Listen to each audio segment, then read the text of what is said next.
Recording by Christopher Most. Moonglow. Magazine Commentary. That first trip to the moon has been the subject of many stories. Mr. Vandenburg has come up with as novel a twist as we've ever read. And it could happen. The Ajax-20 was the first American spacecraft to make a successful landing on the moon. She had orbited the Earth's natural satellite for a day and a half before making history. The reason for orbiting was important. The Russians had been boasting for a number of years that they would be the first. Captain Junius Robb, USAF, had orders to investigate before and after landing. The moon's dark side was explored, due to the unknown hazards involved during the orbiting process. More thorough investigation was possible on the moon's familiar side. The results seemed to be incontrovertible. Captain Junius Robb and his crew of 4 were the first humans to tread the ashes of the long-dead heavenly body. The Russians, for all their boasts, had never come near the place. The Ajax-20 stood tall and gaunt and mighty, framed against the forbidding blackness of space.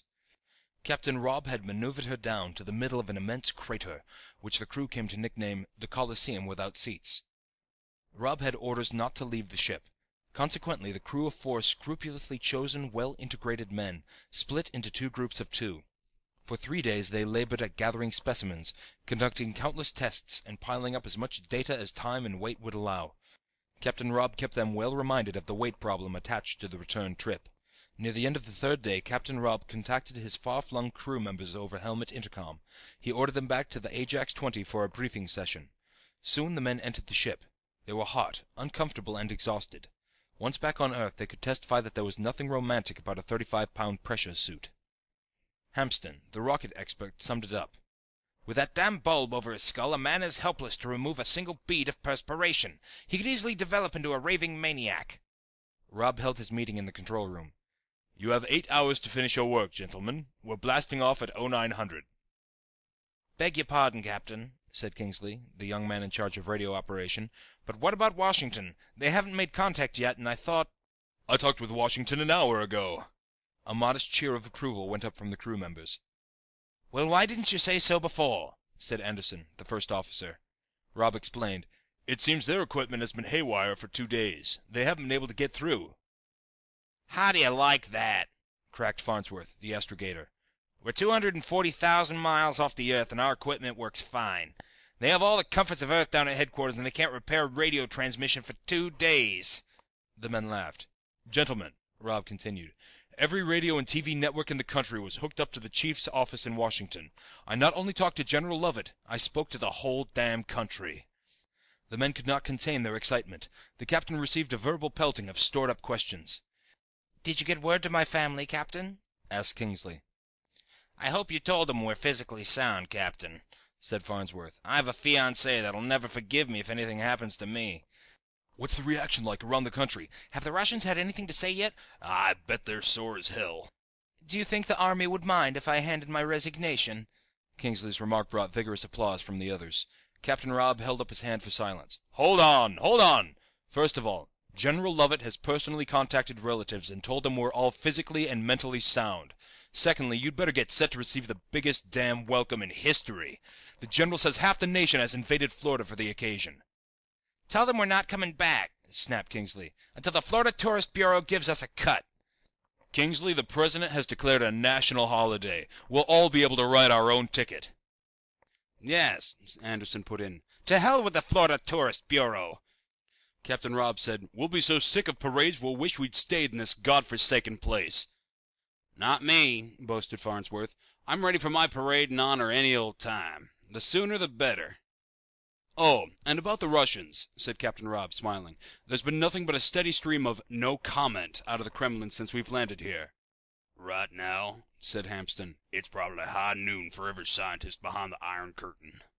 I wonder how they plan to talk their way out of this one, asked Farnsworth. Gentlemen, I'd like to go on talking about the welcome we're going to receive, but I think we'd better take first things first. Before there can be a welcome, we have to get back, and we still have work to do before we start. What about souvenirs, Captain? Asked Farnsworth. Robb pursed his lips thoughtfully. Yes, I guess there is a matter of souvenirs, isn't there? The others detected a note of disturbance in the way the captain spoke. Kingsley asked, Is anything wrong, Captain? Robb laughed with a noticeable lack of enthusiasm. Nothing's wrong, Kingsley. The fact is, we've taken on enough additional weight here to give us some concern on the return trip. He paused to study the faces of his men. They were disappointed. But, he added empathetically, I seem to remember promising something about souvenirs, and I guess a man can't travel 500,000 miles without something to show for it. I'll get together with Hampston and work out something. But remember that weight problem. First trouble we encounter on the return trip, and a souvenir will be our #1 expendable.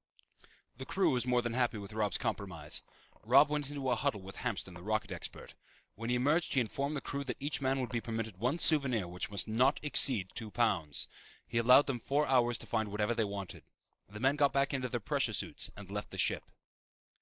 Captain Junius Robb stood outside the Ajax-20. His eyes scanned the great circular plain that stretched for 50 miles in all directions. The distant jagged rises of the crater's rim resembled the lower half of a gigantic bear trap. The moon in all of its splendor. Wasn't there a song something like that? The moon in all its splendor, or lack of it, was Rob's mute opinion. The scientists, as usual, were right about the place. To all intents and purposes, the moon was as dead as the Roman Empire. True, they had found scattered vegetation. There were even 2 or 3 volcanoes spewing carbonic acid, but they spewed it as though it were life's last breath. Nothing more. The fires of the moon had given way to soft, lifeless ashes. Rob was glad he had allowed the men to look for souvenirs. After all, it wasn't a hell of a lot to ask for. A man could cut press clippings and collect medals and frame citations, and probably these things would impress grandchildren someday. But it seemed that nothing would be quite as effective as for a man to be able to produce something tangible, an authentic piece of the moon itself. Captain Rob had always tried to be a humble man. He recalled an interview held by the 3 wire services a week before takeoff. One of the reporters had asked the obvious question, "Why do you want to go to the moon?" He could have given all of the high-sounding aesthetic reasons, but instead his answer was indirect, given with a modest smile. "To get to the other side, I guess," he had told them. Like the chicken crossing the road, that was how simple and uncomplicated Rob's life had been. But now he stood, his feet apart, beside his mighty ship, 250,000 miles away from home. He was the first, and he could not fight back the feeling of pride and accomplishment that welled in him. The word first in this instance conjured up names like Balboa, Columbus, Peary, Magellan, and Junius Robb. The crew members deserved the hero's welcome they would receive. They could have the banquets, parades, and honorary degrees, but it was Junius Robb who had commanded the flight. It would be Junius Robb's name for the history books. He wouldn't be needing any souvenirs. Kingsley and Anderson were the first to return. They both carried small leather bags. Inside the ship they revealed the contents to Robb. He examined them carefully. Kingsley had found an uncommonly large patch of brownish vegetation. He had torn away a sizable chunk and placed it in the bag. "Who knows?" he shrugged. "I might be able to cultivate it." "Or let it play the lead in a science fiction movie," snapped Anderson. The first officer's bag contained a piece of one of the smaller craters. It had no immediately discernible value. It was Anderson's intention to polish it up and put some kind of metal plaque on it. 4 more hours went by and there was no sign of Farnsworth or Hampston. Rob began to worry. He'd never forgive himself if anything happened to either of the 2 men. He waited another half hour, then ordered Kingsley and Anderson to put on their pressure suits and go look for the 2 missing crew members. The search was avoided as Farnsworth entered the ship, dragging Hampston behind him. "What happened?" yelled Rob. Farnsworth began the job of getting out of his pressure suit. "I don't know. Hampston's sick as a dog. I checked every inch of his suit and couldn't find anything out of order." Rob bent over the prone rocket expert. Hampston looked up at him with half-opened eyes and an insipid grin on his face. He mumbled something about a fine state of affairs. They removed Hampston's suit and placed his limp frame on a bunk. Rob examined him for 40 minutes. He reached the curious conclusion that Hampston was as fit as a fiddle. The rocket expert fell asleep. Rob and the rest of the crew prepared to blast off. The Ajax-20 thrust itself through space, halfway back to its home planet. The excitement of her crew members grew with every passing second. In his concern over Hampston, Farnsworth had forgotten about his souvenir. He now opened his bag and displayed it before the others. "What is it?" asked Kingsley. "Dust," was Farnsworth's proud reply. "What the hell are you going to do with dust?" "Maybe you don't know it, but this is going to be the most valuable dust on the face of the earth. Do you realize what I can get for an ounce of this stuff?" "What'd anybody want to buy dust for?" "Souvenirs, man, souvenirs."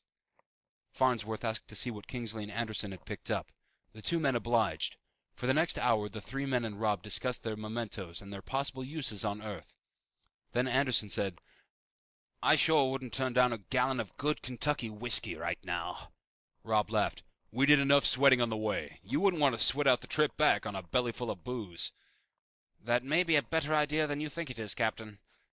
The four men turned to find Hampson sitting up in his bunk. Hampston, Rob exclaimed, how do you feel? Terrible. What happened to you? Asked Kingsley. Hampston stared at each man individually. He took a deep breath and his cheeks puffed up as he let it out slowly. Well, I guess you'd better know now. Rob frowned. What do you mean? Farnsworth and I got separated after we got about 4 miles from the ship. I thought I saw something that looked like a cave. I figured I might find something interesting there to take back with me. So I told Farnsworth I'd keep radio contact with him, and off I went. Did you find a cave? Rob wanted to know. No, it was just a big indentation in the wall of the crater. I threw some light on it and found it to be 10 or 15 feet deep. He paused as though not sure of what to say next. So, that's where I found my souvenir. Well, let's see it, said Anderson. Hampston opened his leather bag. The object he removed rendered the crew weak in the knees. He said, We can have that drink, Anderson, but I don't think we'll enjoy it. He poured them each a shot from a half-filled bottle of vodka. End of Moonglow by G.L. Vandenburg.